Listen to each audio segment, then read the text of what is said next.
দেশে আমাদের যে 1400 নদী আছে বহমান, এর মধ্যে 54টি নদী হচ্ছে ভারতের সঙ্গে এবং 3টি হচ্ছে মায়ানমারের সঙ্গে।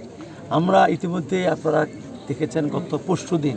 আমাদের মাননীয় প্রধানমন্ত্রী শহীদ প্রেসিডেন্ট জিয়াউর রহমান 1977 সালে স্বপ্ন দেখেছিলেন এবং সেইখানে উনি চিন্তা করেছেন, পরিকল্পনা করেছিলেন যে আমাদের পদ্মা নদীর উপরে পদ্মা ব্যারেজ নির্মাণ করতে হবে। যে পদ্মা ব্যারেজ নির্মাণ করলে আমরা ওই অঞ্চলের দক্ষিণ অঞ্চলের প্রায় 24টি জেলা এবং 163টি উপজেলায় আমরা সেখানে নদীর প্রবাহমান ধরে রাখতে পারবো এবং সেই এলাকায় যে আজকে মরুভূমি হওয়ার দিকে চলে গেছেন, সেই এলাকার জীবন জীবিকা আজকে অসহনীয় হয়ে গেছেন এবং সেই এলাকার মানুষের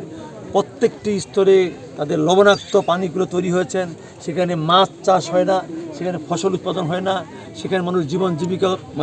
অতিবাহিত করতে পারে না। হয়তো এমনও সময় আসতো যে আগামী 20-25 বছর পরে সেই সব এলাকায় মানুষ ওই এলাকায় বসবাস করতে না। ঠিক তদ্রূপ পদ্মা ব্যারেজের আমরা একনেকে প্রকল্প পাশ করে আমরা যেমন দৃষ্টান্ত স্থাপন করেছি, ঠিক তদ্রূপ আমরা অল্প দিনের ভিতরে আমাদের যে ফারাক্কা আমাদের যে বাঁধ আছে সেই ফারাক্কা চুক্তিও আমরা করব এবং পর্যায়ক্রমে আমার বিশ্বাস যে আমাদের যে অভিন্ন যে নদীগুলো আছে সেই নদীগুলোও আমরা আমাদের সেই প্রবাহমান ফিরানোর জন্য আমরা বিশেষ করে আমাদের পার্শ্ববর্তী দেশের সঙ্গে আমরা আলাপ আলোচনা চালিয়ে যাচ্ছি। সেই আলাপ আলোচনার মধ্য দিয়ে আমি আশা করব তারা সেই বন্ধুত্ব সুলভ আচরণের মধ্য দিয়ে, বন্ধুসুলভ ভাবনার মধ্য দিয়ে তারা এগিয়ে আসবেন এবং আমাদের বাংলাদেশের যে পানি নিয়ে যে সমস্যাগুলো আছে সেই সমস্যাগুলো আমি মনে করি তারা আন্তরিকতার সঙ্গে সেগুলো আমরা সমাধান করে দেব। আসলে আমি সারা বাংলাদেশে আমাদের বিশেষ করে এই নদী খাল জলাশয় খনন, এই খননকে কেন্দ্র করেই আমি সারা বাংলাদেশের বিভিন্ন জেলায় যাচ্ছি। এর মধ্যে দিয়ে আমার অনেক অভিজ্ঞতা তৈরি হচ্ছে এবং পাশাপাশি আসলে শহীদ প্রেসিডেন্ট জিয়াউর রহমান 1977 সালে যে স্বপ্ন দেখেছিলেন এই নদী খাল জলাশয় খননের মধ্য দিয়ে এবং বাংলাদেশকে আগামী যদি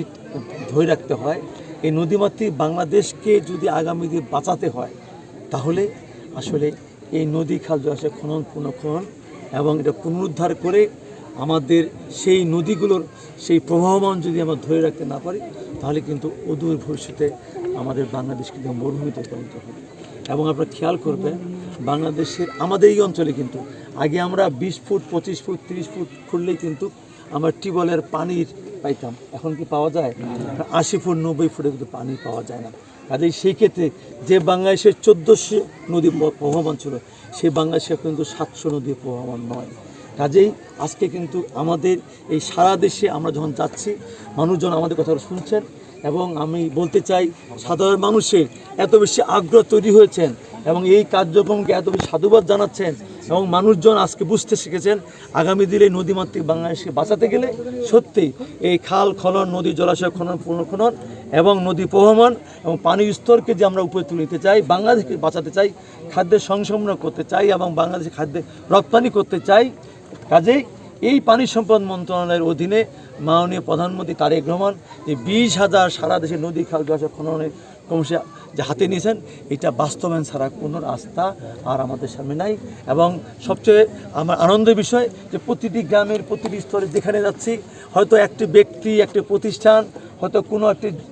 নদীর বা খাল জলাশয় হয়তো সে দখল করেছেন, আজকে কিন্তু সমস্ত মানুষ ঐক্যবদ্ধ হয়ে জনগণ আজকে সম্পৃক্ত হয়ে সবাই কিন্তু ঐক্যবদ্ধ হচ্ছেন। তখন সেই ব্যক্তি কিন্তু নিজেই বলছেন, না আমি আমার এই খালের